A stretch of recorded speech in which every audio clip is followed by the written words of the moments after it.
Então, nós falamos até agora sobre esse processo de sondagem, esse processo de abordagem, esse processo de recepcionamento por parte do conselheiro em relação ao seu aconselhado, não é mesmo?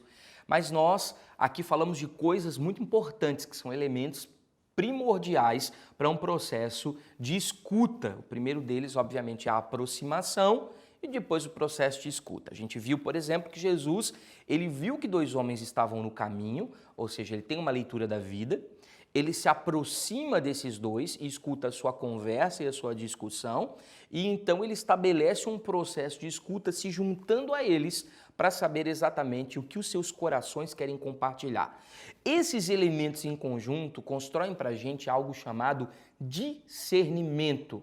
E discernimento, na verdade, não é conhecimento, não é informação, não é apenas o entendimento, mas discernimento é uma leitura ampla sobre aquilo que está sendo dito a partir de uma percepção no espírito.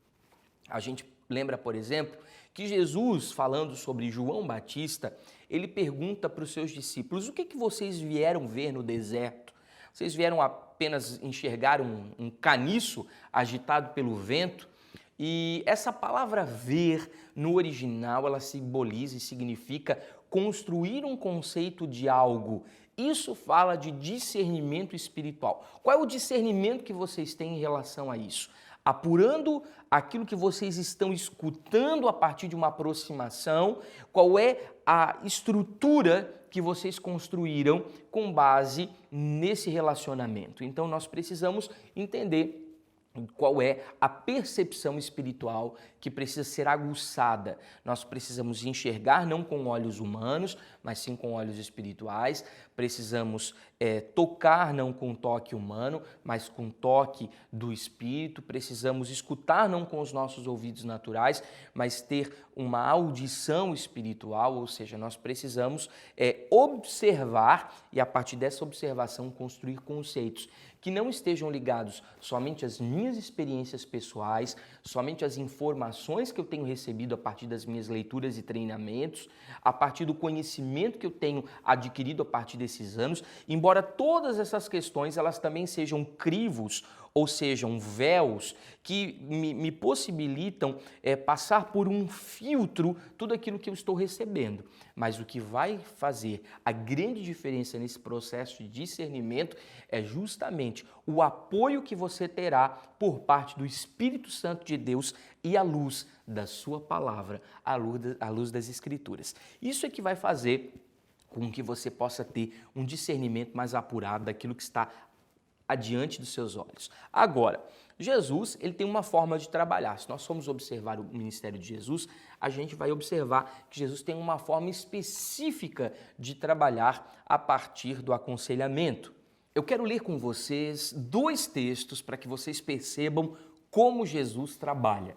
E uma das coisas importantes é que você lembre, as pessoas não estão chegando até você, as pessoas estão chegando até Jesus. Então você precisa ser essa interface, você precisa ser esse cabo que conecta o coração das pessoas ao coração de Cristo. Obviamente, quando você faz isso, tudo fica mais fácil. Eu já tive a experiência de trabalhar no aconselhamento, na força do meu braço, usando muitos conceitos humanistas para tentar garimpar onde estava o problema. Deixa eu lhes dizer uma coisa, isso só gerou cansaço.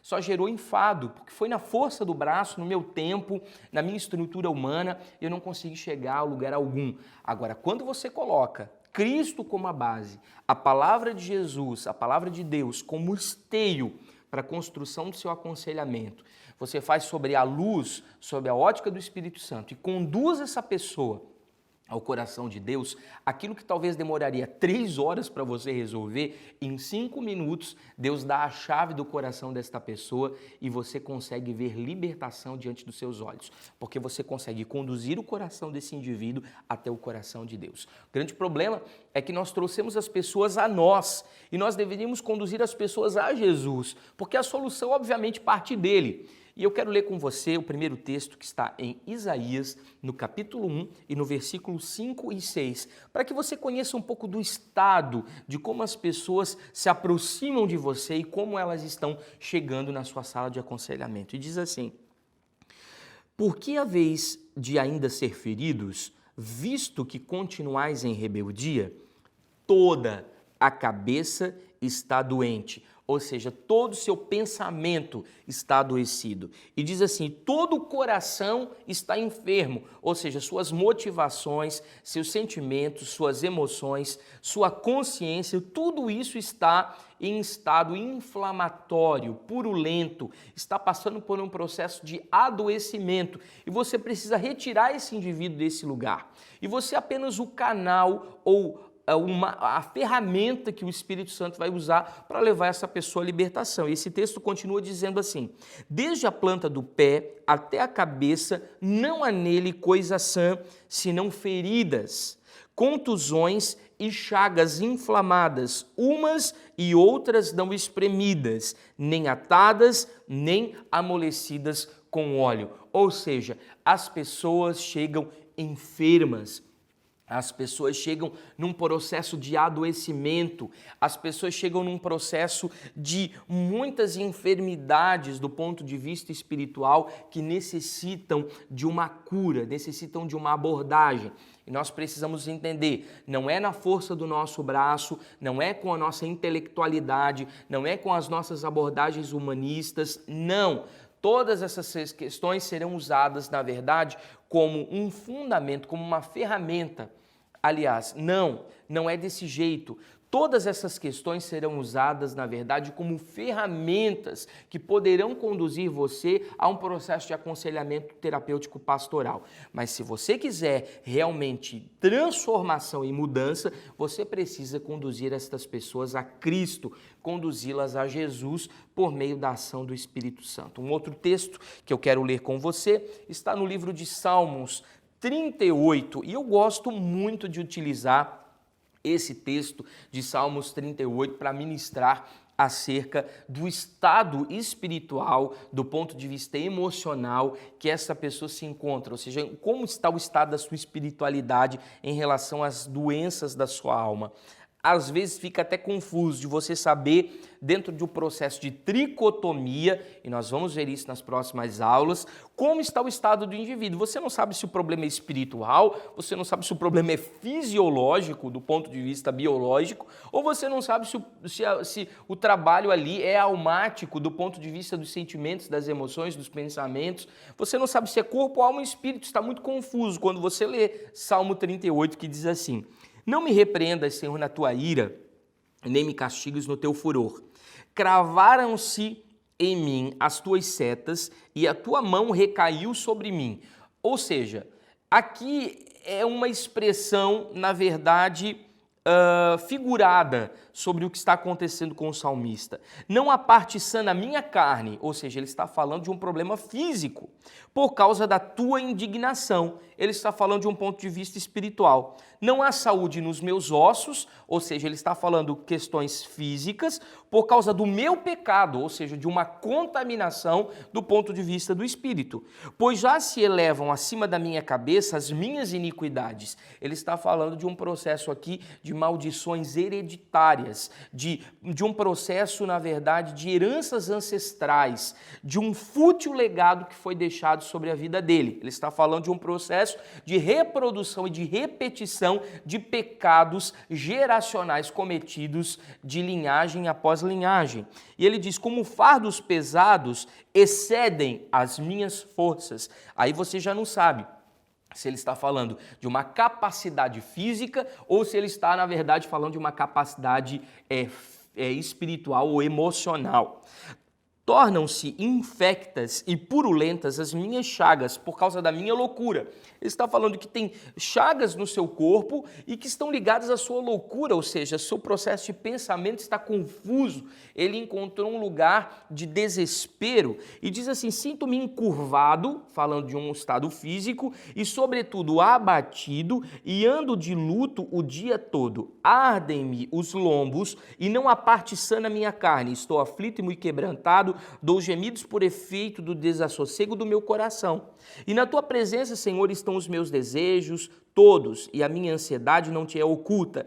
Bate-me excitado o coração, falta-me as forças, e a luz dos meus olhos estão já já não está comigo. Ou seja, ele está falando aqui que o coração está em taquicardia, está falando de desequilíbrios relacionados às emoções, mas que o seu espírito está quebrantado. Se você continuar lendo Salmo 38, você vai perceber que está muito confuso você conseguir ser perito em discernir o que é físico, o que é espiritual e o que é emocional. E o trabalho do conselheiro, do ponto de vista do discernimento, é conseguir destrinçar ou conseguir, de alguma maneira, separar, desvincular uma coisa da outra. Você corre o risco, por exemplo, de estar considerando questões que são puramente fisiológicas como questões espirituais. Você pode, por exemplo, dizer que um estado clínico é um processo de demonização.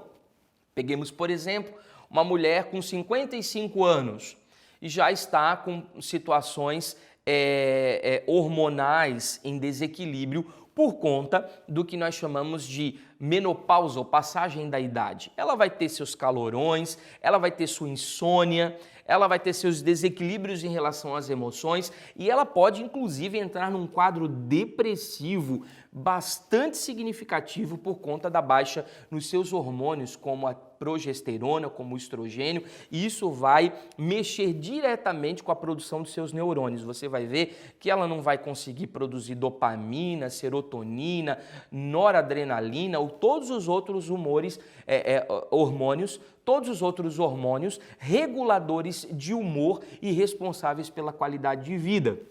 O que você pode fazer com essa mulher? Você pode dizer que ela está possessa de demônios.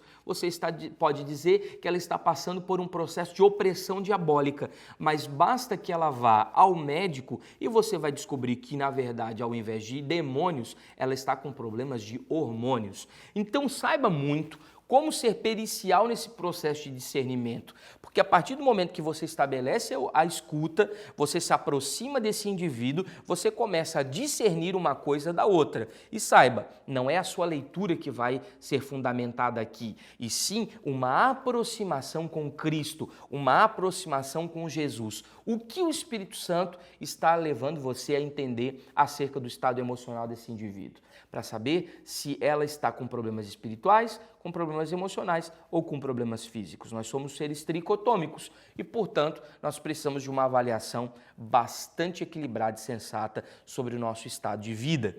Aqui, em Salmos 38, você começa a fazer uma atividade. Eu quero desafiar você. Faça uma leitura do Salmo 38, pegue um caderno e comece a anotar o que você acha que é físico, o que você acha que é emocional e o que você acha que é espiritual em relação ao Salmo de número 38. Ou seja, quando o salmista começa a abrir o coração, como Davi começa a falar das suas memórias, ele começa a dar indícios de questões que são fisiológicas, do ponto de vista biológico, de coisas que são espirituais e de coisas que são emocionais. Mais tarde, nós vamos falar sobre o padrão psicossomático e nós vamos abordar essas 3 linhas da avaliação de um aconselhamento dentro de um processo de discernimento espiritual das raízes que levaram essa pessoa a procurar ajuda